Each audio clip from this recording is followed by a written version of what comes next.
السلام علیکم۔ کراچی میں شہریوں نے اپنی عدالت لگا لی، ڈاکوؤں کو مار ڈالا۔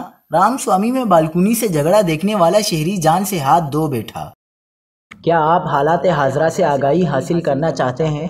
خبر کے پیچھے چھپے اصل حقائق جاننا چاہتے ہیں تو ابھی سبسکرائب کیجئے جلمل پاکستان کو اور ساتھ ہی گھنٹی کے نشان پر کلک کر دیں۔ آپ کو بتاتے چلیں کہ کراچی کے علاقے سوراب گوٹ میں دو مبینہ ڈاکو شہریوں کے ہتھے چڑھ گئے، جن میں سے ایک ہلاک اور دوسرا زخمی ہو گیا۔ پولیس کے مطابق سوراب گوٹ میں شہریوں نے دو مبینہ ڈاکوؤں پر تشدد کیا ہے، جن میں سے ایک مارا گیا جبکہ دوسرا زخمی ہوا ہے۔